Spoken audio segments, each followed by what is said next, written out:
Hey guys, good morning, good afternoon, good evening from wherever you're watching us from. Welcome back to Kilimambogo YouTube channel. And if you're new here, kindly hit the subscribe button. If you're a returning subscriber, thank you so much for the love and support. So guys, today we have a guest in our studio and he's ready to speak to us or maybe give us something a little for today, something that will push us for the rest of the year. And without wasting so much time, let me introduce him, or maybe he'll introduce himself in the next few minutes and at least brief us or give us a clue on whatever he has for us in store. So thank you so much, Collins, for being here. Kindly take this microphone and introduce yourself using the fewest minutes possible you can use, and then we begin on to our today's interview. Thank you. Hey guys, my name is Collins Lenaya. I'm from St. John's Teachers Training College, Kilimambogo.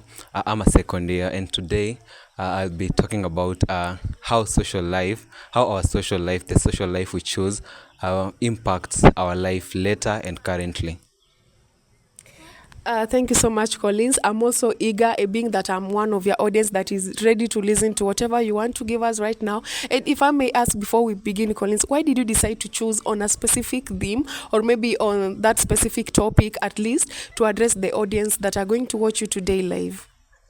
The reason to I choose that topic, it's because most of the problems we go through, they tend to generate or come from the kind of social life we choose on, and that includes the friends we choose to hang out with, the people we choose to give our time to, yeah, and in general, they tend to bring out effects on our lives that are quite unreversible, because friendship and actually socializing in general, it's one of the things that it was there since we came on earth, and it will be there, and even after we are done with living on earth, it's something that's there. It's something in progression, in every day. It's something that has to exist for life to be called life, because humans must interact, and through those interactions, because it's a must to interact, there's a few things that can bring bad things or good things in our lives. Yeah. All right, this must be a nice one, Collins. And I'm also eager because at the end of the day, I will want to make the wisest decisions possible. And also love to live longest in the earth. And so, without wasting much time, briefly in details, and also, like, is it something that is going to be helpful only in the educational setting for the teacher trainees we have in this institution? Or is it something that is more of a help to the society at large? Uh, Speaking from experience, mostly I'll be measuring with something in the institution setup, but it can also be helpful for someone out there who's older than me, someone who's not studying anymore, or for someone who's young, who's still studying maybe at a primary level or secondary level. Yeah. All right, thank you so much for the clarification that you have just made right now. I would love to ask you, majority of us normally believe in experience. Someone who is experienced a bit older, someone who has got something, let me talk of Kitambi, some white hair. Personally, as you are right now, your age, I don't think if it fits that person who maybe is approaching maybe even, let me talk of even 20s. So how do you take this advice that you want to give to the audience? For you personally, do you feel like you are confident enough to speak outside there, or do you feel like you just have to do it because you have your age mates who are in this institution that will listen to you, or are you doing it for the main purpose of everyone to benefit outside there? I'm doing this for the purpose of making a large number benefiting, and that includes people out there, not really my age mates or people younger than me, because what I'm about to speak about, it's something that's quite helpful across all the ages. Yeah, because not only do we make friends when you are young, and also we also make friends when you are old. Old people tend to also make friends, and the same advice I'm about to give might be helpful for that old person who's about to make a friend. Yeah. All right, thank you so much. I still have one more question for you. We normally tend to believe in this, say that when we have friends, at least friends will ever fight before strengthening their bond. Do you believe in those people who maybe they do say they have been friends for longer decades, but they have never fought? Or maybe do you believe in a friendship where there's a little fight and then at the end of the day, the friendship is resumed back? For me, I do believe in friendships where people never fight and the friendship lasts for long. That is that is quite visible. And personally speaking, most of the friends I have, they've been friends with me since a long time ago, and really we haven't even fought or argued with them in a while. And concerning about the talking about the friends who maybe fight for a while, maybe stop talking and then come back to each other. I'd love to say what makes the friendship last long after them readjoining back to each other is the fear of or the insecurities or the insecurity of that they experienced when they were apart, the feeling they felt, because a friend is generally someone who you're connected to emotionally. Uh, it might be for simple reasons, but there's a connection between you and the friend. When you guys part ways, there'll be that vacant spot, that vacant space that will be that will be left inside you, and that vacant spot not only comes with not only will it be vacant, but it will also impact you emotionally, because I speak about vacancy emotionally and also physically, because the friend you have, you'll be close to them most of the times, you'll be walking around with them, and now when the friend is no longer there, you'll be emotionally vacant and physically you'll also be vacant, because most of the times you'll be working either with fewer friends or either alone if the friend was one. When this friend comes back to your life, maybe you guys sorted things out and decided to talk to each other again, or decided to continue on with the friendship, yeah, maybe because it was a petty reason or something. What will keep that friendship lasting, mostly, not all cases though, mostly, is the fear of feeling the same thing you felt quite ago, and that's not really quite something genuine, because it's not a genuine let's say the next time an issue comes up where an argument is needed, or maybe a further discussion to sort out the issue, you'll be in fear to bring out that discussion out. Remember, the discussion will solve the problem, but with the fear of bringing the discussion out, because the next outcome after that will be maybe a breakup, or you guys parting ways and the friendship is no longer a thing. With the fear of that, you won't be able to bring out such an argument or such a conversation to solve the problem that is currently facing your friendship. Yeah, and from that, you won't be having a genuine friendship there. You'll be having something we call, allow me to term it as friendship, but friendship, an genuine friendship, whereby you need sort of some connection, but not genuine connection. It's quite a false connection, because you're seeing issues that you're not okay with, but you're comfortable sitting there with those issues. You're not talking them out because you're fearing what could happen after you guys talking about it. Yeah. All right, thank you for that feedback. I think I'm getting to learn something and maybe trying to erase that notion that has always been on our minds ever since the childhood. Now, let's take example, or maybe in this scenario, we have some trainees in this institution who are, let me talk of introverts, and anything that might push them to speaking to others or maybe relating to others, maybe apart from class discussions, I don't think if there is any. These are trainees who maybe at the end of the day or maybe after classes, the trainee will go back to the hostel and then lock up himself in his or her own cube, maybe cover himself with the blanket, goes to the DH serves, and then comes back to class, sits alone. Maybe apart from the classroom setting, that is where we normally do the group discussions. Now, apart from the classroom setting, how will you help this student outside there? Maybe let's talk of when it comes to co-curricular activities, because in this life we need connections and networks maybe to prosper. Now, to this student who doesn't relate with people, let me talk of introvert. How will you help this student maybe to create connections with people, or maybe to create the networks with people, because we never know what the future holds after learning from this institution. So for that scenario, we having someone who's introverted and it's kind of hard for them to socialize with people. Um, how we would help this person? I would say we have to acknowledge the people around them, about the person that is, maybe let's say in sports, let's say in football, we have a player who's an introvert, and maybe in their training, they're seated somewhere alone, they're not willing to interact with the others. What I'd love to say is, first of all, the other players or the people around that person should be acknowledged that person is an introvert, and it's okay to be an introvert. It's not a wrong thing. It's someone's nature.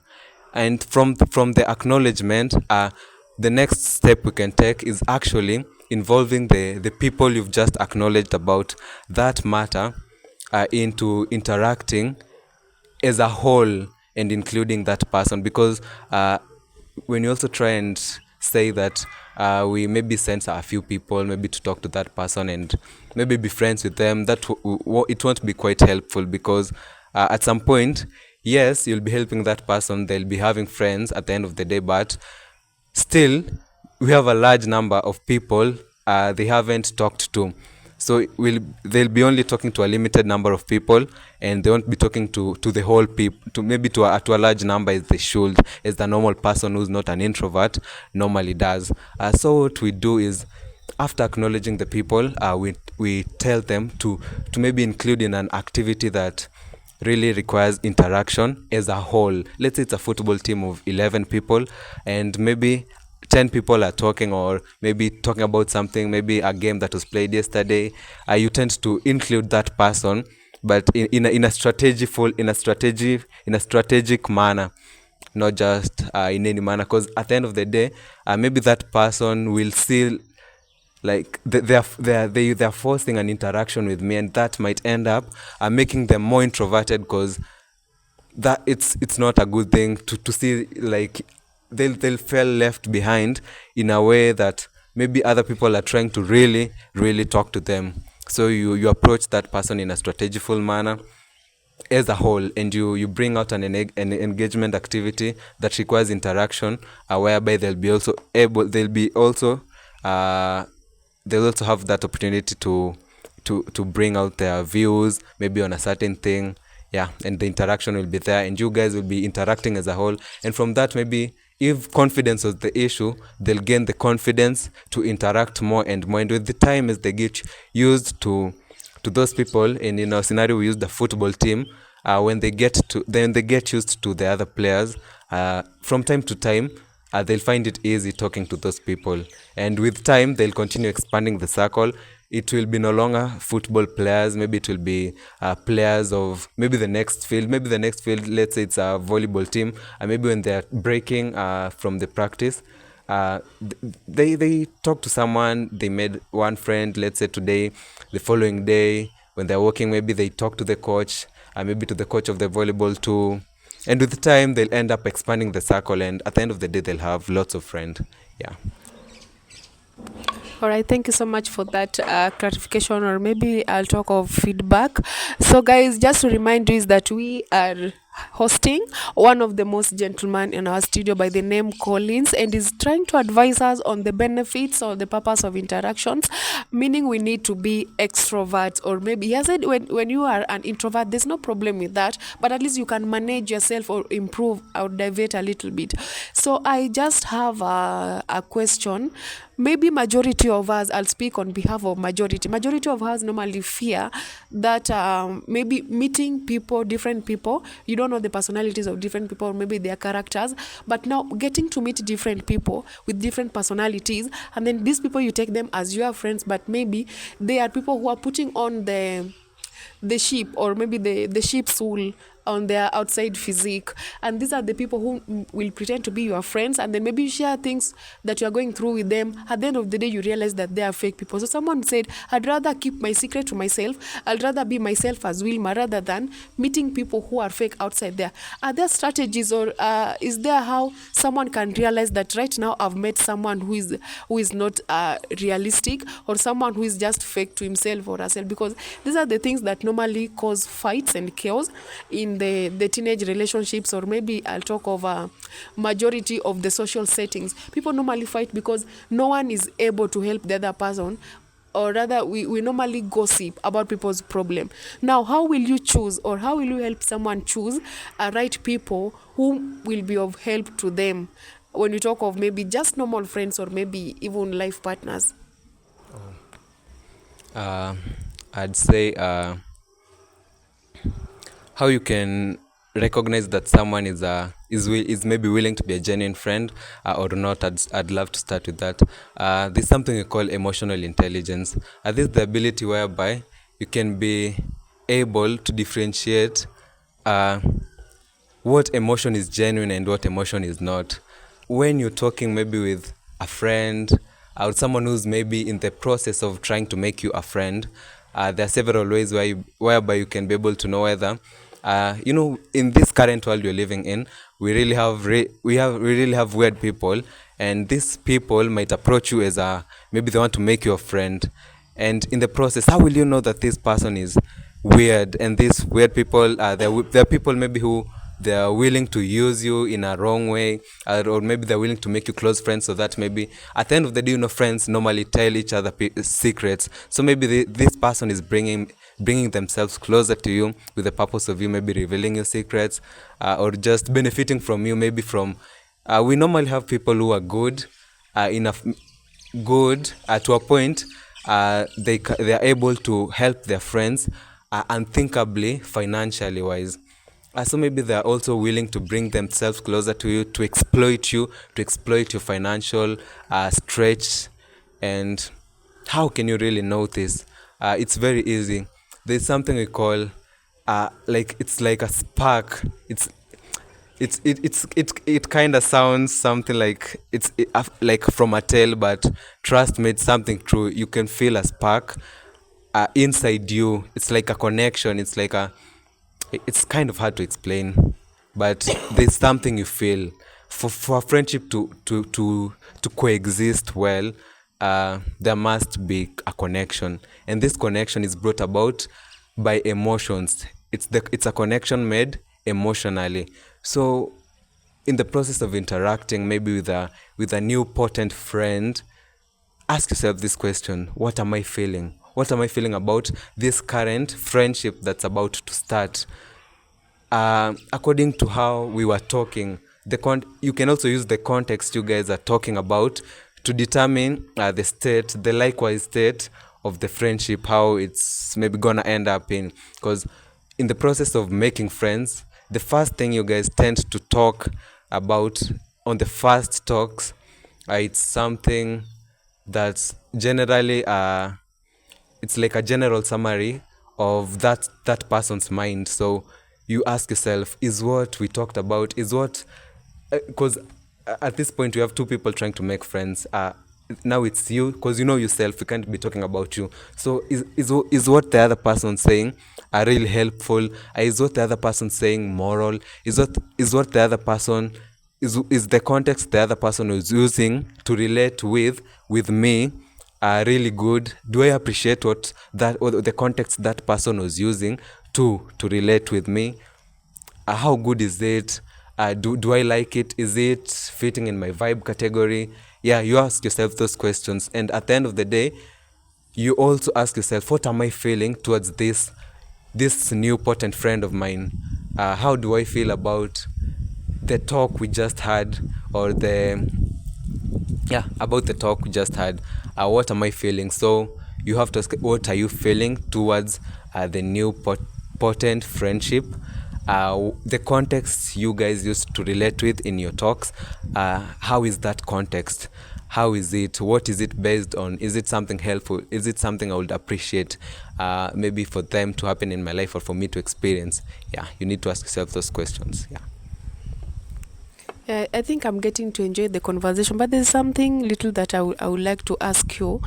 Do you think we should build relationships from empathy, or maybe from happy moments, or rather should we build relationships from the heart's desire? According to me, it depends on the kind of friendship you want. Let's take this scenario.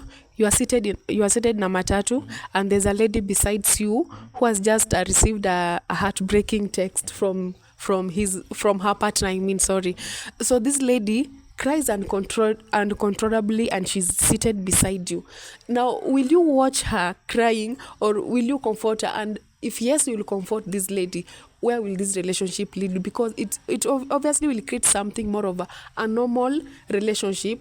not something more of love, but a normal relationship, because it started as an empathy. Maybe you are comforting her, but later she develops that feeling of you might be the right man to her. Now, how will you handle this situation? In such a situation, uh, first of all, the lady received a heartbreaking message from the man, and later you were so kind, and maybe you you you helped the lady maybe to calm down and to be okay.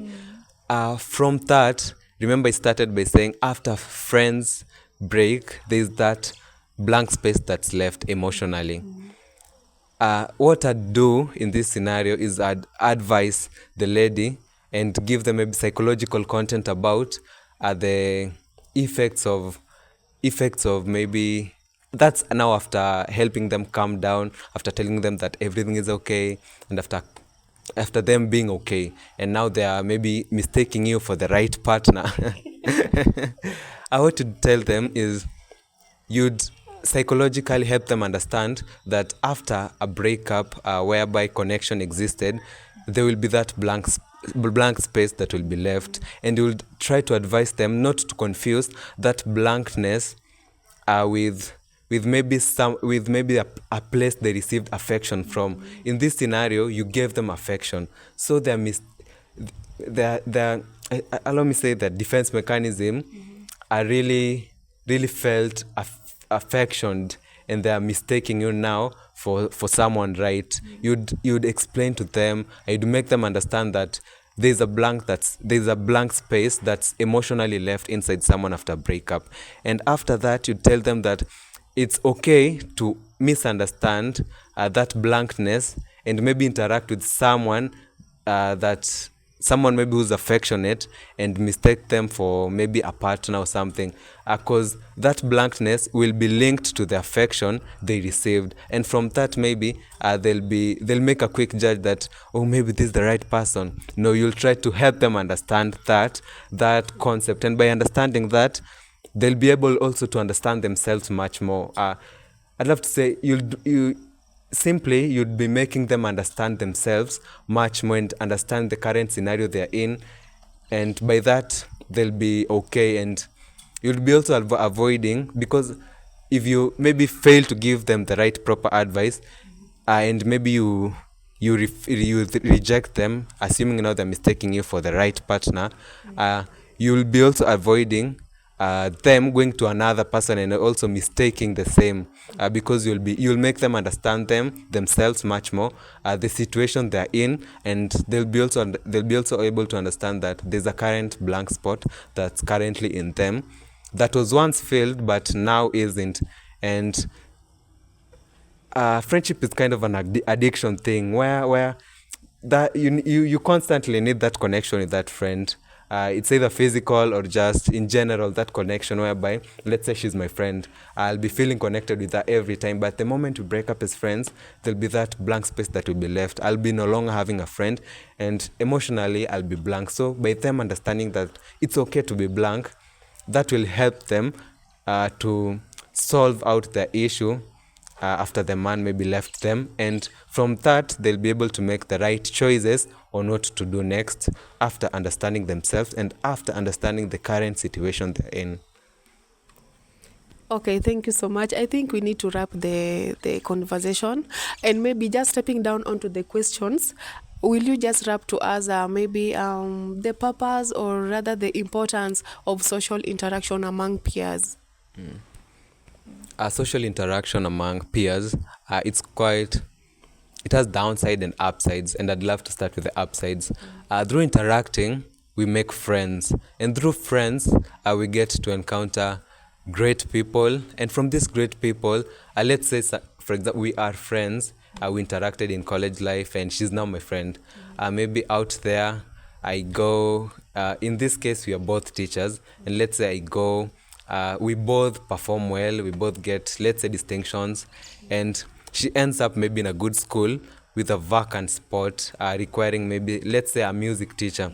And let's say, for example, I'm good in music, and through the friendship we made here, she'll remember, oh, I have a friend somewhere who's good in this and this, and who also has also performed, and who also has good morals.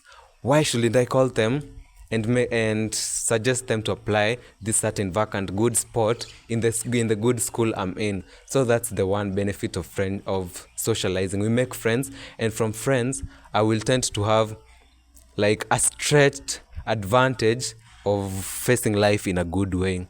Secondly, we tend to have emotional support individuals. Friends, through social interactions, we are able to air out some of the issues that we really can't solve alone, because we truly have to agree you can't do alone. It's kind of hard to do alone in this life. In the current era we are living, it's kind of hard to do alone. So you make the friend close to you to a point in case anything that's too disturbing and you really can't solve it alone. They can help out. There's that wise saying that says a problem half shared, a problem shared is half solved. Yeah, so from that, our friends are truly really great people in our lives, because we tend to solve our problems through airing out some of them, and where they're able to help, they normally help, either advice in advices emotionally, or some financially. Now, a little bit on the downsides, when you make the wrong social interactions, and maybe you tend up to interacting with the wrong people that you shouldn't be interacting with. Let's say the people who tend to exploit you, exploit the goodness in you.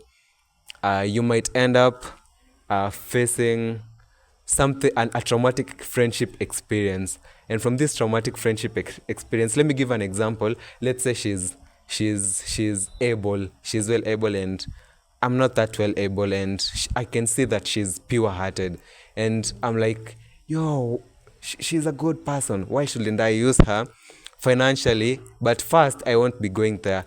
I'll start as a friendship. Maybe I start talking to her, I make a friend, and maybe after a week or so, I air out maybe one issue that requires a financial help.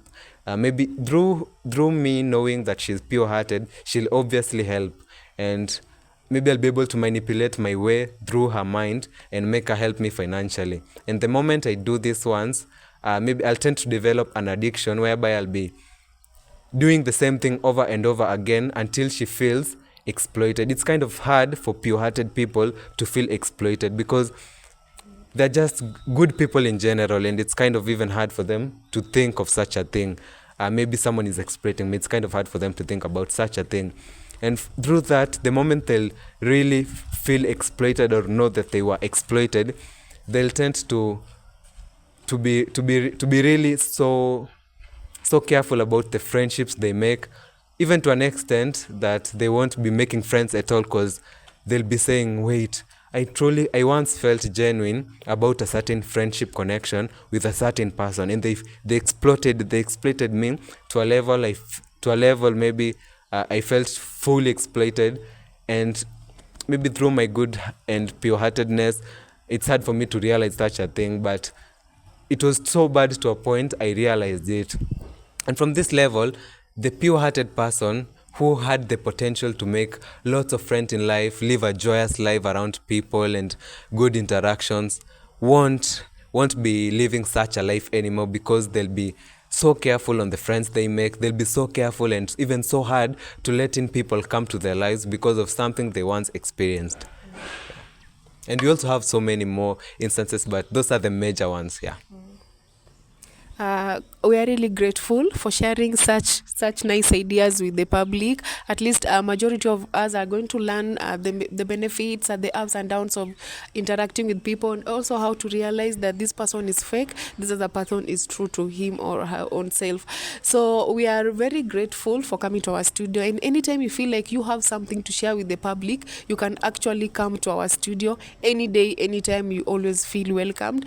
And guys, we are calling it a wrap for right now. We have just been hosting a handsome gentleman in our studio by the name Collins, and he has been sharing and talking more about social interactions, both negative, not negatively, I think, or he has only talked about the positive side, but has also given us a warning about the negative side of social interactions. So till next time, we say bye. So stay tuned, guys, for the next video. But right now, don't forget to like the video, to share, to comment, and also to give your opinions about the speech that you have just heard right now. Thank you so much and have a blessed day.